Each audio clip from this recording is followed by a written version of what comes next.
अस्सलाम वालेकुम, आप देख रहे हैं सिटी से सवाल। मैं हूं सैयदा शनाज, मेरे साथ मौजूद है नजम सेठी साहब। वालेकुम सिर साहब, कल हमने डिस्कस किया पाकिस्तान और इंडिया और अमेरिका, इन तीनों के जो आपस में मामला चल रहे हैं और पॉलिसी अमेरिका की टुवर्ड्स दीज कंट्रीज़। लेकिन 1 अगस्त का दिन अमेरिका की तारीख में बहुत अहम तस्वर किया जा रहा था जब उन्होंने बहुत सी टैरिफ डील्स और टैरिफ से मुतालिक मामला फ़ाइनल करने थे। और मैंने आपसे ये पूछा था कि पाकिस्तान के साथ मामला कैसे तय पाए।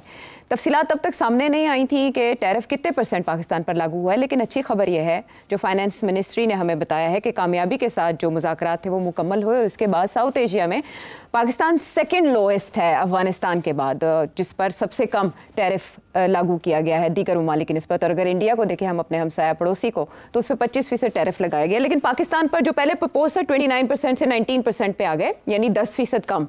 सो आप इसे एक बड़ी अचीवमेंट समझते हैं? इस टैरिफ के साथ जो अमरीकी मंडियां हैं उन तक पाकिस्तानी प्राइवेट सेक्टर की रसाई से क्या फ़र्क पड़ेगा पाकिस्तानी मईशत पर, डॉलर की कीमत पर, इसके अलावा पाकिस्तान की GDP and overall Pakistani economy पर इसके क्या असरात होंगे? इतने सारे सवाल पूछ लिए आपने, एक एक करके पूछते तो फिर मैं जवाब भी देता। चले फिर मैं पहले एक एक करके खुद ही जवाब दे देता हूँ जी। पहला सवाल ये है कि क्या ये बहुत बड़ा तीर मारा पाकिस्तान ने कि नहीं। मैं नहीं समझता कि बहुत बड़ा तीर मारा। कल के प्रोग्राम में मैंने आपसे कहा था कि इस वक्त समझ नहीं आ रही कि 19% होगा या 15% होगा, और मैंने आपसे कहा था कि अगर 15% होता है तो फिर कुछ फर्क पड़ सकता है, हमारी फायदे की बात जी। और अगर 19% होता है तो मैं नहीं समझता कि कोई खास फर्क पड़ेगा। अब मैं आपको एक्सप्लेन करता हूँ क्यों। जहां हमारी ज्यादातर कंपटीशन है इन एक्सपोर्ट्स, क्योंकि हमारी टोटल एक्सपोर्ट के कोई 70 से 80% जो है वो टेक्सटाइल प्रोडक्ट्स हैं टू द यूनाइटेड स्टेट्स, और सबसे ज्यादा कंपटीशन हमें आती है from India, Malaysia, Vietnam, Cambodia, इस किस्म के मुल्कों से हमें आती है जी। तो अब सवाए इंडिया के बाकी जो सब हैं, बांग्लादेश, वियतनाम, ये जो सारे मुल्क हैं, यहाँ हमारा 19 है, उनका 20 है। तो ये 19-20 वाली बात है, इससे कोई खास फर्क नहीं पड़ा जी। जहाँ इंडिया की बात है, इंडिया अभी तो बहुत हिल गया है, इस पर कोई शक नहीं है, मगर इंडिया अभी रीनिगोशिएट करेगा। ये मेरा मौक़िफ़ है, ये आखिरी बात नहीं है इंडिया की। इंडिया तैयारी कर रहा है वापस जाने की, और इंडिया जाके रीनिगोशिएट करके, मैं पेशन गोई ये करता हूँ कि इंडिया आ जाएगा सही जगह पे, और इंडिया को इन्हें और कंसेशंस अमेरिका को दे देगा। सो इसलिए मैं समझता हूँ कि पहली बात तो ये है कि ये कोई इतनी बड़ी तीर नहीं हमने मारा। We are in the same category as everybody else. अच्छा। मगर इससे ज्यादा कि अगर चले हमें कुछ ना कुछ फायदा फिर भी शायद लोग कहते हैं हो जाएगा। अब वो कैसे होगा, मुझे नहीं समझ आ रही कैसे होगा।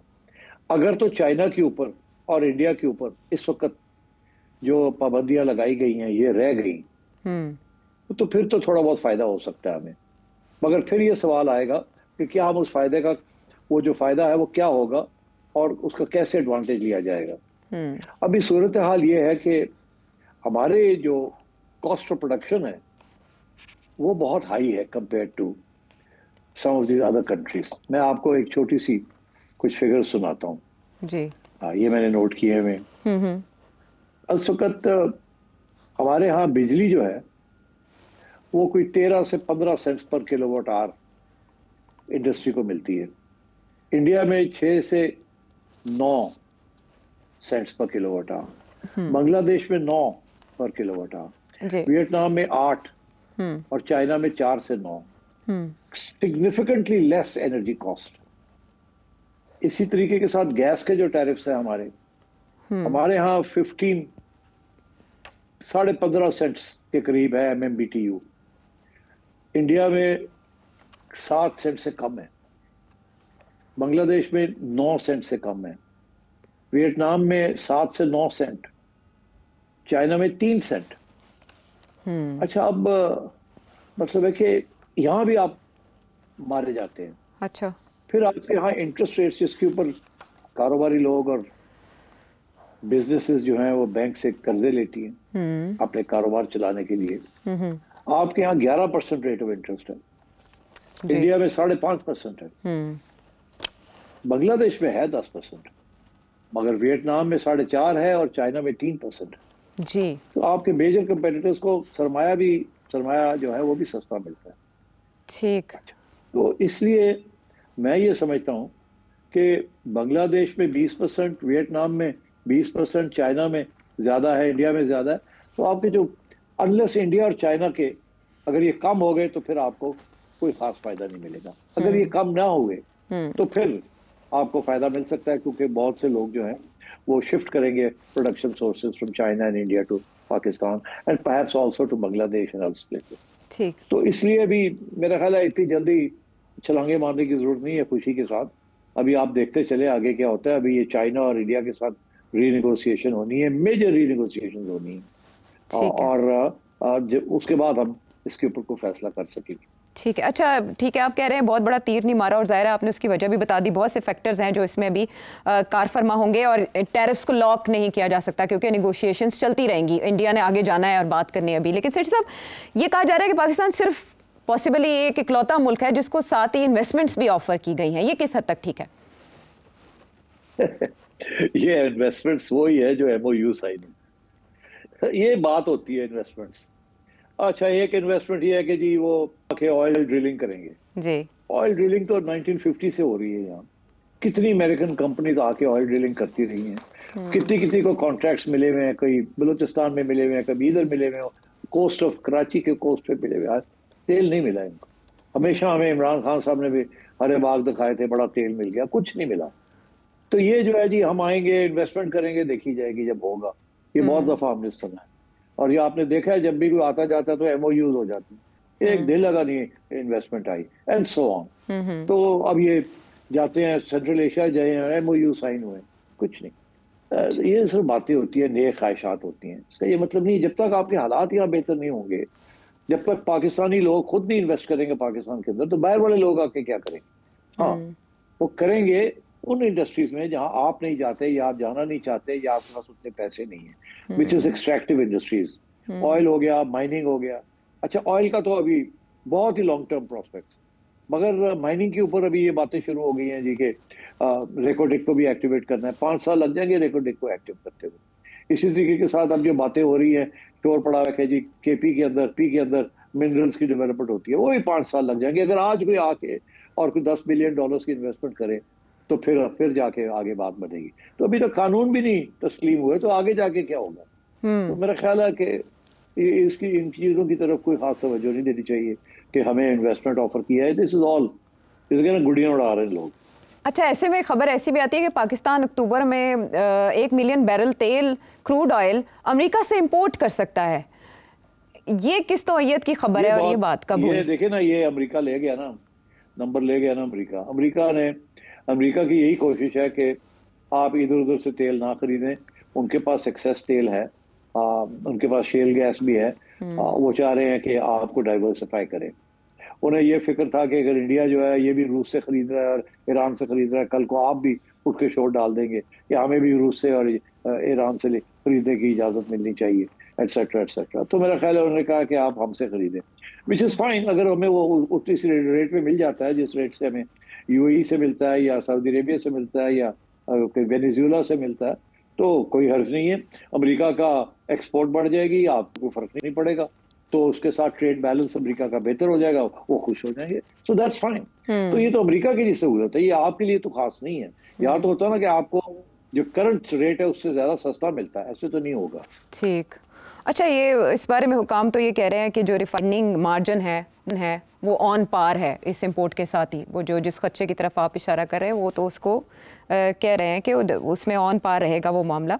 लेकिन सिटी साहब, टैरिफ वॉर जिस तरह से टैरिफ आयद करते जा रहे हैं डोनाल्ड ट्रंप, WTO पे क्या असर पड़ेगा इस वॉर का? देखिए, यहाँ एक पॉइंट जो है ना उसको दोहराना चाहिए। अगर आप सारे टैरिफ्स देखें ना, अभी कुछ 61 मुल्कों के टैरिफ्स के रेट्स आने शुरू हो गए जी, तो बड़ी एक इंटरेस्टिंग उसमें डेवलपमेंट नजर आएगी आपको कि सबसे हाई टैरिफ्स जो अमेरिका ने लगाए हैं यहाँ हिल नहीं रहा है, वो कहाँ है? ब्रिक्स पे,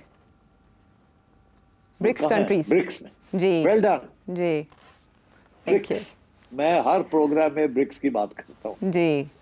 और सबसे ज्यादा टैरिफ चाइना, ब्रिक्स शुरू करते हैं ब्राजील। ब्राजील के सबसे हाई टैरिफ है इस वक्त सारे ग्रुप में से, ब्राजील के सबसे ज्यादा हाई टैरिफ है। Brazil, B, R Russia high tariff, I India, C China, S South Africa, चले वो। मगर ये ब्रिक्स के ऊपर टारगेटिंग हो रही है और इसकी एक्सप्लेनेशन मैंने आपको हमेशा देता हूं कि वो ब्रिक्स को टारगेट कर रहा है और इंडिया को भी ब्रिक्स के बेसिस के ऊपर वो टारगेट कर रहा है और इंडिया को यही कह रहा है कि तुम ब्रिक्स फिक्स में क्या करने जा रहे हो, RIC में क्या करने जा रहे हो, शंघाई कोऑपरेशन में क्या करने जा रहे हो, तुम्हारा तो इधर है रोल्स हमारे साथ क्वाड के अंदर अमेरिका के साथ, तो आप इधर आओ तो फिर देखो हम आपके साथ क्या इतना अच्छा रवैया इख्तियार करते हैं, आपको कितनी कंसेशन देते हैं। मगर इंडिया तैयार नहीं है और इसलिए इंडिया को पनिश किया जा रहा है जी। तो इसलिए मैं समझता हूँ कि ये टैरिफ सारा जो चक्कर था इसमें अभी तक तो डोनाल्ड ट्रंप कह रहा है उसे 300 अरब डॉलर्स का फायदा हो गया है कि उसके रेवेन्यूज बढ़ जाएंगे क्योंकि टैक्सेस लगा दिए इम्पोर्ट्स के ऊपर और शायद उसकी एक्सपोर्ट्स भी बढ़ जाए, तो ये तो डोनाल्ड ट्रंप को फायदा है इसमें। मगर क्या इसके साथ वो जो दूसरा मकसद था कि क्या अमेरिकन इंडस्ट्री जो है वो फिर से रिवाइव हो जाएगी, मैन्युफैक्चरिंग इंडस्ट्री, या जॉब्स फिर से क्रिएट हो जाएंगे, आई डोंट थिंक सो। वो उधर नहीं कुछ जा रहा, वो वहाँ बहुत मुश्किल रीटूलिंग करना और यहीं जाके नेगोशिएशंस होंगी। क्रिटिकल नेगोशिएशंस जो है वो चाइना के साथ है एंड उसके ऊपर बहुत सी चीजें डिपेंड करेंगी बिकॉज चाइना फिर काउंटर टैरिफ्स भी लगाएगा अमेरिका के ऊपर और अमेरिका की बहुत सी एक्सपोर्ट्स है जो हाई टेक्नोलॉजी एक्सपोर्ट्स जो है वो अफेक्ट हो जाएंगी एंड सो ऑन। तो let's see how it goes. But Pakistan ने इतना कोई तीर वीर नहीं मारा। इंडिया जाहिर है बहुत परेशान है, वहाँ उनको काफी डज लगी है, मगर पाकिस्तान का केस तो खत्म हो गया, सेटल हो गया। इंडिया का केस अभी ओपन है, देखिए इंडिया क्या जाके रीनेगोशिएट करने की कोशिश करता है कि नहीं। तो WTO को हम अमलन नाकारा समझे, इसके मुतबादिल निज़ाम आएगा? WTO वाला सवाल आपका ये है कि WTO वेस्टर्न ममालिक ने बनाया था, वर्ल्ड ट्रेड ऑर्गेनाइजेशन इन्होंने बनाया था ताकि इनका माल बिक सके बाहर, और इन्होंने कहा था कि ट्रेड बैरियर्स नहीं होने चाहिए, टैरिफ्स नहीं होनी चाहिए। और जो गरीब लोग थे या डेवलपिंग कंट्रीज थी उनको डज लगी थी, क्योंकि वो चाहते थे कि उन्होंने अगर अपने इंडस्ट्री को लगाना है तो उसका एक अंग्रेजी का मुहावरा है इन्फेंट इंडस्ट्री आर्ग्यूमेंट, कि हमारी इंडस्ट्रीज अभी नई नई लगी हैं, बच्चे हैं बेचारे, अभी अपने पाँव पे खड़े नहीं हुए। जब तक वो पाँव पे खड़े होकर चलना नहीं सीखते तो उस वक्त तक थोड़ा सा हमें इजाजत दी जाए कि इनको आप प्रोटेक्ट करके रखें आपके माल से, ताकि हम भी अपना माल बना सकें, और उसके बाद फिर हम नहीं करेंगे। मगर हुआ ये कि हम जैसे डेवलपिंग नेशंस ने ये इन्फेंट इंडस्ट्री आर्ग्यूमेंट जो है ना, हमारी इंडस्ट्री में बच्चा है और इसको वक्त चाहिए ग्रो करने में, आप कभी ग्रो ही नहीं किए, आप बच्चे के बच्चे ही रह गए। आप इतने इनकॉम्पिटेंट और इतने इनएफिशिएंट रहे हैं कि वो आपकी बात को मानने के लिए तैयार नहीं। कहते यार 70 साल तो वाला हाली भी तुम कहते हो, तो आपको सब्सिडी चाहिए, आपको टैरिफ बैरियर चाहिए, तो आप करते क्या रहे हैं? चक मारते रहे हैं आप। और हमारे जो सरमायादार हैं इनको आदतें पड़ गई थी सब्सिडीज लेने की और कंसेशंस लेने की और दीवारें खड़ी करके उसके पीछे अपना माल बनाने की। मगर ये सब कुछ तब्दील होना शुरू हो गया जब चाइना मार्केट में आ गया, क्योंकि चाइना के साथ आपका रिलेशनशिप ये थी कि आप ये चाइना के खिलाफ दीवार नहीं खड़ी कर सकते थे, क्योंकि चाइना के साथ आपकी एक स्ट्रेटेजिक रिलेशनशिप बन रही थी। जब चाइना आ गया तो सारा कुछ ही उड़ गया यार और वो इंडिया के साथ भी इसी किस्म की बात हो रही है, हालांकि India is far more efficient then you. मैंने अभी बताया कि वहाँ उनके जो कॉस्ट ऑफ प्रोडक्शन है is much lower than yours, इसलिए उनका रुपया भी स्ट्रॉन्ग है, आपका रुपया भी कमजोर है, आपके कॉस्ट ऑफ प्रोडक्शन भी ज्यादा हाई है, आपकी इनएफिशिएंसीज भी ज्यादा है, और आपकी इंडस्ट्री ने सिर्फ एग्जांपल कि जब ये सारी असेंबलीज का सिलसिला शुरू हुआ था, गाड़ियों की असेंबली, मोटरसाइकिलों की असेंबली, जनरेटर्स की असेंबली वगैरह वगैरह ये सब चीज, तो ये कहा गया था जी 5-6 साल के लिए इनको आप बैरियर दे दें ताकि बाहर के गाड़ियां जो है वो महंगी हों, हम अपनी गाड़ी बना लें जी। अभी तक जो गाड़ियां आप सो कॉल जो बड़े बड़े यहाँ मोटर बनाने वाले लोग हैं 50%, 60%, 70% मर के वो बनाते हैं गाड़ियां। जो मेन इंजन वगैरह हैं और सारा कुछ है वो तो बाहर से आता है। अभी आपके पास कोई हैवी इंडस्ट्री नहीं है, वो बेस ही नहीं है कि आप ये चीजें बना सके। यहाँ इंडिया बनाता है, इंडिया ने कर लिया है, वहां तो 95 या 100% तक भी सारी प्रोडक्शन उनकी अपनी होती है। तो आपका तो केस वैसे ही बड़ा कमजोर है। सो आई थिंक WTO जो है वो फारग होने जा रहा है। WTO को सबसे बड़ा धक्का उन्हीं लोगों से आ रहा है जिन्होंने बनाया था, क्योंकि अब वो समझते हैं कि उनके फायदे की बात यह है कि आप टैरिफ लगाएं और लोगों को फ्री एक्सेस ना दें। वाई डोनाल्ड ट्रंप की आर्गुमेंट ये है कि हमने तो आपको भी फ्री एक्सेस दी थी, मगर आपने हमें फ्री एक्सेस नहीं दी जितनी फ्री एक्सेस हम चाहते थे, तो इसलिए आपने तो WTO माना ही नहीं। आप तो WTO में जाके कोई ना कोई कंसेशन ले लेते थे, कोई ना कोई सब्सिडी तो अलाउ करवा लेते थे, रोते धोते थे, और इसलिए हम तो WTO को मानते ही नहीं। तो आप WTO को जिन लोगों ने बनाया वही फारग करने जा। ठीक है सर साहब, जैसे आपने एक अपने एनालिसिस में बताया था कि डोनाल्ड ट्रंप के इस तरह के इकदाम के शॉर्ट टर्म क्या असरात होंगे और लॉन्ग टर्म क्या होंगे। ये जिस तरह से बुलिंग टैक्टिक्स से ज़रिए टैरिफ्स में रियायत ले रहे हैं, इससे क्या दुनिया चाइनीज़ कैंप की तरफ राग़िब नहीं होगी? और नकाद ये भी कहते हैं कि $डॉलराइजेशन का अमल तेज़ हो जाएगा डोनाल्ड ट्रंप के इस नौयत के इकदाम से और अमेरिका आइसोलेट हो जाएगा। मैं समझता हूँ अमेरिका ज़रूर आइसोलेट होगा, और ये जो पॉलिसी उसने इख्तियार की है, ये एक साल डेढ़ के अंदर इनको तकलीफ होगी इस पॉलिसी की, क्योंकि हर चीज़ जो है अमेरिका के अंदर जो इम्पोर्ट हो रही है, specially consumer goods, because America खुद कंज्यूमर गुड्स नहीं बनाता।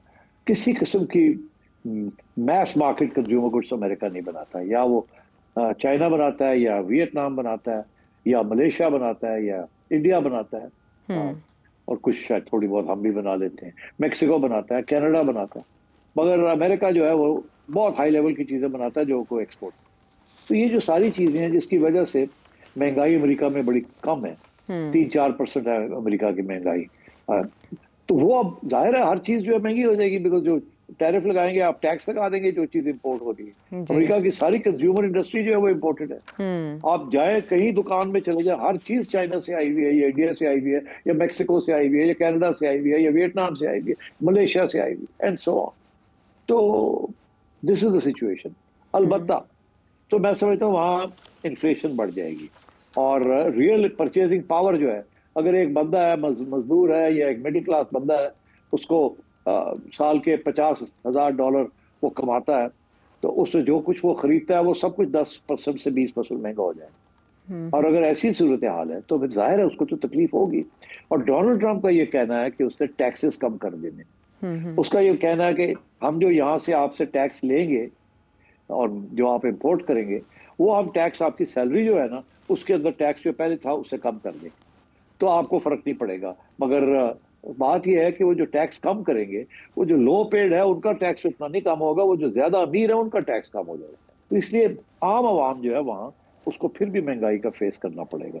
तो मैं ये समझता हूँ कि ये पॉलिसी इज फ्लॉड, इसको और फाइन ट्यूनिंग की जरूरत पड़ेगी, और शायद डोनाल्ड ट्रंप गोइंग फॉरवर्ड इसको देखना पड़ेगा, शायद इसको फिर रिवाइज करना पड़ेगा। ठीक है, यानी कैलकुलेटेड नहीं है। जी जी। आखिरी पॉइंट, सबसे ज्यादा फायदा पता किसको होगा? किसको सबसे ज्यादा फायदा होगा इसको डोमिनिकन रिपब्लिक और लैटिन अमेरिका के अंदर जो फ्री ट्रेड एग्रीमेंट है कि central America with all these other countries like Guatemala, इस किस्म के जो बाकी छोटे छोटे मुल्क है लैटिन अमेरिका में, उनके ऊपर बहुत वो उनके आगे एक अमेरिकन फ्री ट्रेड एग्रीमेंट, उनके ऊपर टैरिफ्स नहीं लगाएंगे, उनको उनके अंदर ज्यादा प्रोडक्शन शुरू हो जाएगी, उनके लिए बड़े फायदे होंगे। But south Asia I think इनका ओवरऑल नुकसान ही होगा, फायदा नहीं होगा। ठीक है, झकड़ चला है फिलहाल तो टैरिफ्स का, इसके लिए बादे से क्या क्या निकलेगा ये आने वाला वक्त बताएगा, लेकिन नारा है कि डोनाल्ड ट्रंप की पॉलिसी किस हद तक कामयाब हो सकती है, जो जापान से माजी में बहुत मरूब रहे हैं। पाकिस्तानी सियासत में फूटी है एक चिंगारी, आने वाले दिनों में आग बन सकती है या नहीं, या राख में बदल जाएगी? ब्रेक के बाद आके इस पे बताते हैं बात।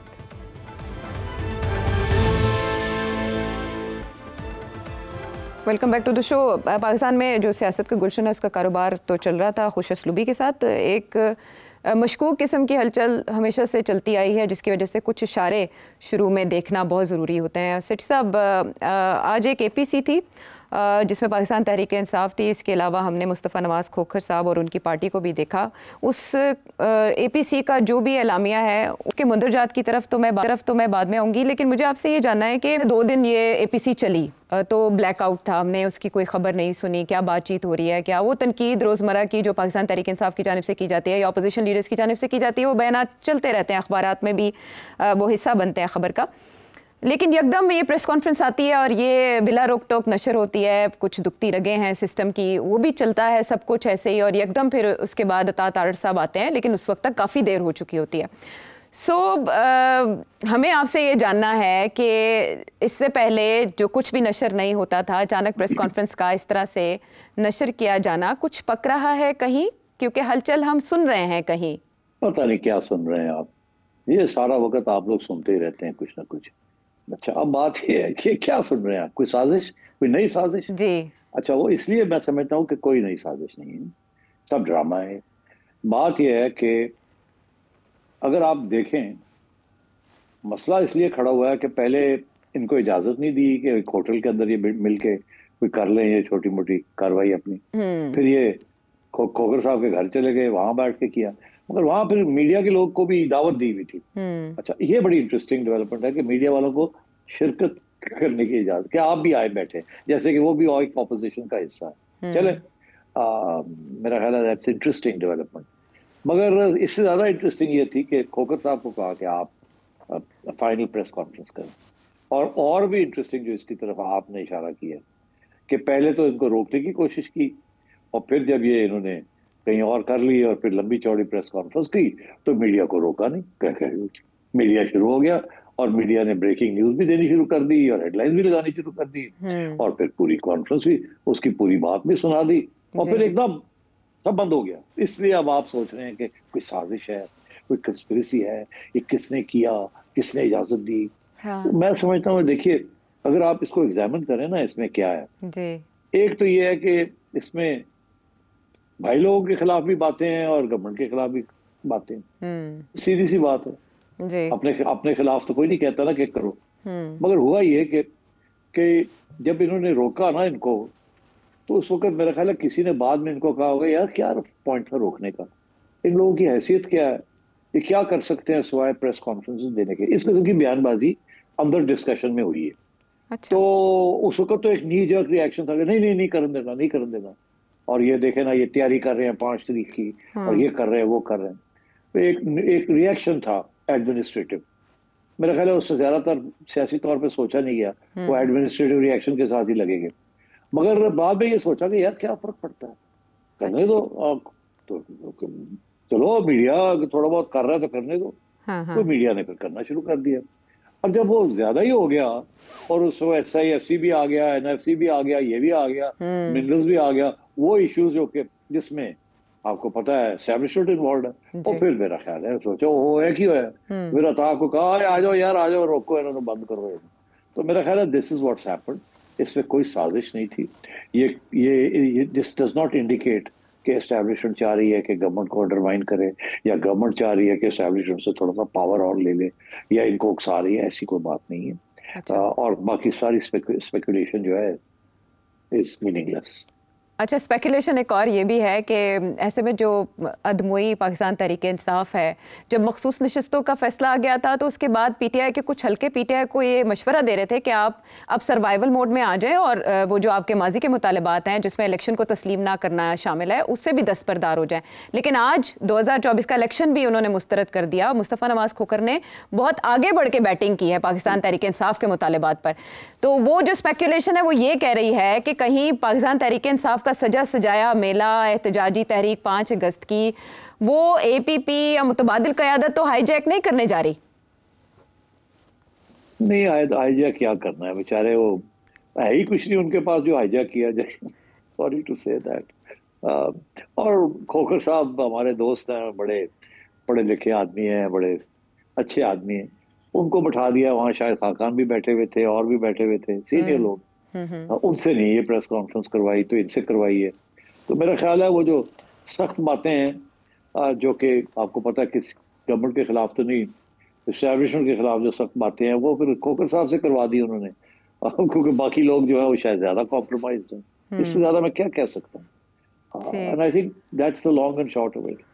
ओके, तो एलामिया जो कह रहा है सेठी साहब कि मुल्क को नए मिसाक जमहूरियत की ज़रूरत है, और वो भी सब पार्टीज़ के दरमियान, यानी हुकूमती पार्टीज़ उससे मुस्तस्ना नहीं है, और ट्रूथ एंड रिकन्सिलिएशन कमीशन बनाया जाए साउथ अफ्रीका की तर्ज पर। बलोचिस्तान और KP की सूरत हाल को भी उन्होंने मौजू बनाया अपनी प्रेस कॉन्फ्रेंस का, एलामिया का।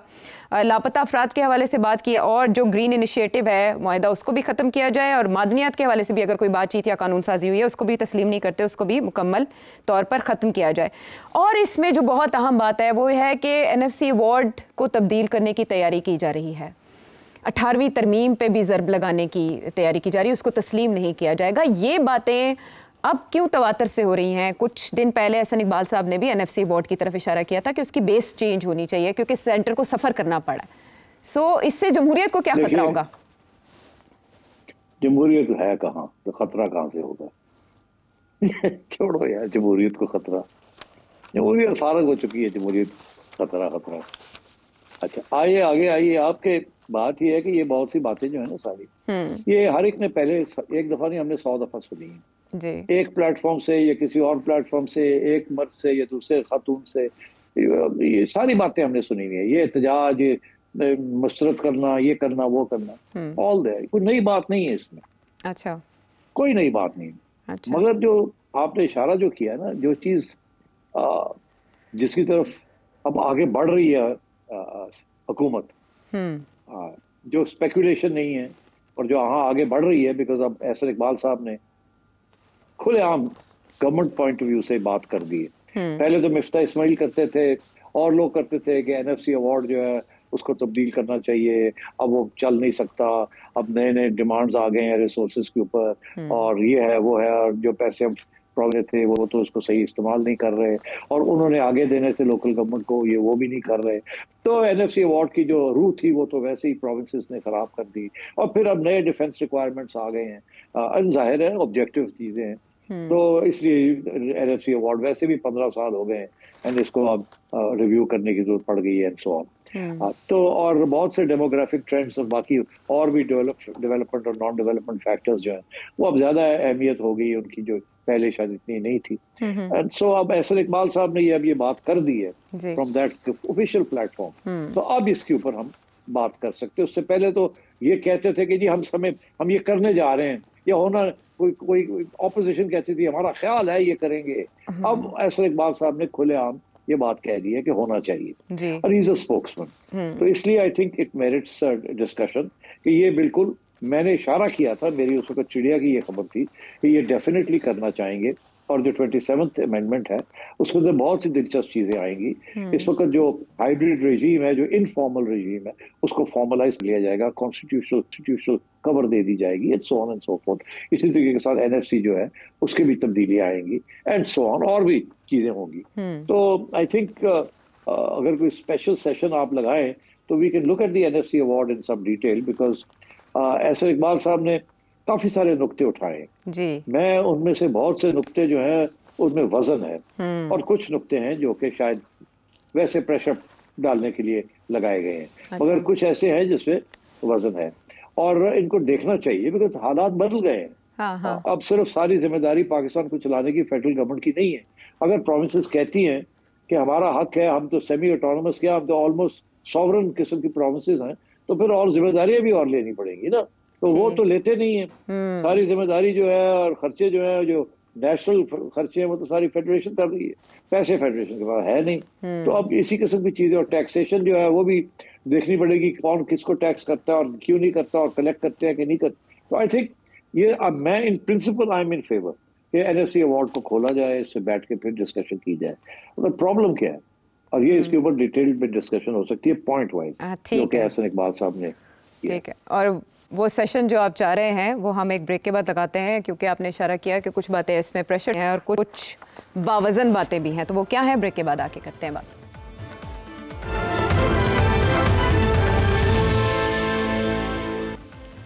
Welcome back to the show. तो सेठी साहब, NFC अवार्ड की बात जिसमें बहुत से पॉइंट्स एहसन इकबाल साहब ने उठाए हैं, उसमें जो सबसे अहम नुकता है वो ये कि इससे पहले जो NFC अवार्ड की बेस थी वो डेमोग्राफिक डोमिनेटेड होती थी, और अब वो ये सजेस्ट कर रहे हैं कि डेवलपमेंट ओरिएंटेड फार्मूला होना चाहिए जिस पे तमाम सूबों का इत्तेफाक होना चाहिए, और भी बहुत से मामला हैं, लेकिन मेरा ख्याल है पहले इसकी तरफ आते हैं कि ये कितना वैलिड नुकता है उनका। वैलिड है।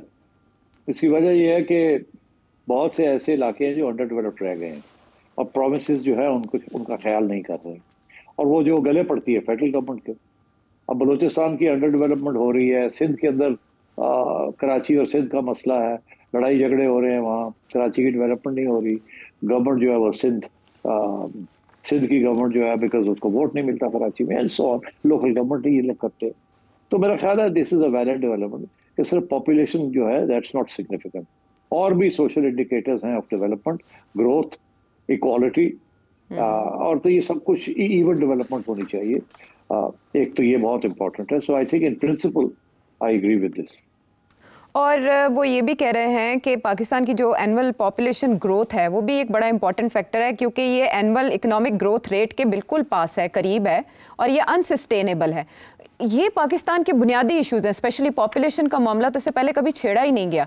इसका ये मतलब है कि बहुत डीप रूटेड जाना पड़ेगा इसको ठीक करने के लिए। नहीं, डीप रूटेड नहीं। देखिए, इस वक्त किसी की इंटरेस्ट नहीं है प्रोविंस की कि वो अपनी पॉपुलेशन को कंट्रोल करके कम करे, वो ग्रोथ रेट को कम करे, क्योंकि वो जितनी ज्यादा पॉपुलेशन है उससे ज्यादा पैसे मिलते हैं। तो इसलिए किसी की इंसेंटिव नहीं है। मगर हमारा नेशनल प्रॉब्लम तो यही है ना कि पॉपुलेशन ग्रोथ रेट जो है वो बहुत हाई है, it's amongst the highest in the world. तो 8-8 बच्चे, 6-6 बच्चे, तो ये कोई इंसेंटिव ही नहीं है कि जी आप पॉपुलेशन को कंट्रोल करें। तो वो I think this is a very valid thing कि सारी प्रोविंसेस को अब लेंड देयर शोल्डर ताकि ये पॉपुलेशन ग्रोथ रेट कम हो। तो वो सबको करना पड़ेगा, कहीं ज्यादा करना पड़ेगा, कहीं कम करना पड़ेगा।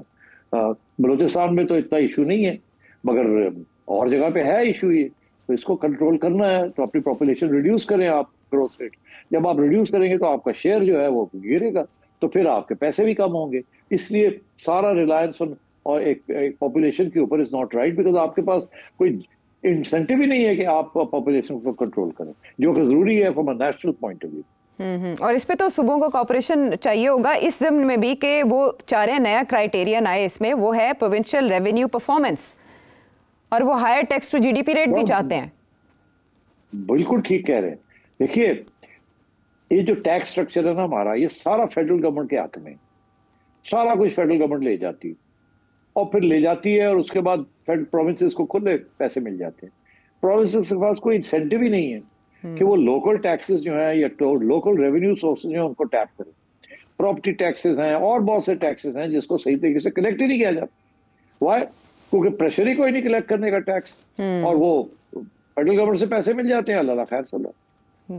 तो I think some of these local taxes जो है वो जो है प्रोविंस के ऊपर होना चाहिए। आफ्टर ऑल वहां से आप वोट लेके आते हैं, प्रोविंस के लोग आपको वोट देते हैं, तो प्रोविंस के लोग जो है फिर आप उनको घेरे ना, उनको फिर सारा फेडरल गवर्नमेंट के ऊपर क्यों आप जोर डाल देते हैं? तो फिर जो डिफेंस है फॉर एग्जांपल, वो सारा भी सबका हिस्सा होना चाहिए ना डिफेंस के अंदर, सब कंट्रीब्यूट करें ना डिफेंस में। इसी तरीके के साथ अगर कोई नेशनल हाईवे बन रहे हैं तो सब उसके अंदर कंट्रीब्यूट करें। अगर एक नेशनल हाईवे बन रहा है या एक रेलवे लाइन बन रही है कराची से लेके खैबर तक, तो जितना हिस्सा सिंध के अंदर है उसकी फाइनेंसिंग जो है वो सिंध गवर्नमेंट करे अपने रिसोर्सेज। जो रिसोर्सेज दो किस्म के हैं, एक ये है कि जी जो आप लोकल टैक्सेस कलेक्ट करते हैं, और एक ये है जो आप फेडरल टैक्सेस आपको वापस मिल जाते हैं। तो आई थिंक इस किस्म की सोफिस्टिकेशन इज नॉट रिक्वायर्ड, और ये इतना मुश्किल काम नहीं है, मगर गुडविल चाहिए ना, थोड़ी बहुत इसमें एडजस्टमेंट्स करनी जरूरी है और जिम्मेदारियां लेनी जरूरी है, पैसे कलेक्ट करने की भी और खर्च करने की भी।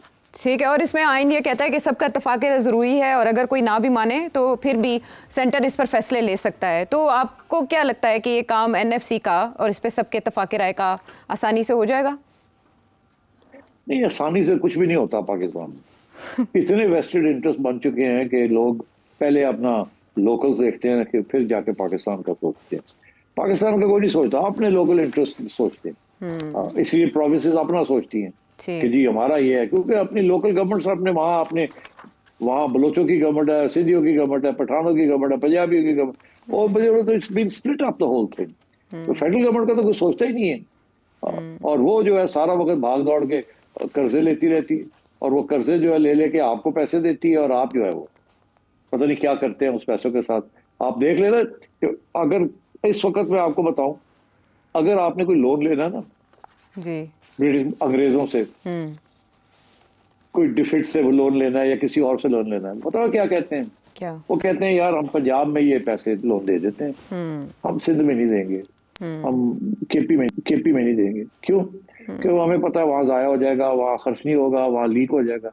पंजाबी ब्यूरोक्रेट्स जो है कम से कम उतने इनकॉम्पिटेंट नहीं है जितने इस किस्म की बातें करते हैं। वो कहते हैं पंजाब को एजुकेशन के लिए दे देते, सिंध को नहीं देंगे, केपी को नहीं देंगे, या केपी को दे देते हैं किसी चीज में, इधर नहीं देंगे।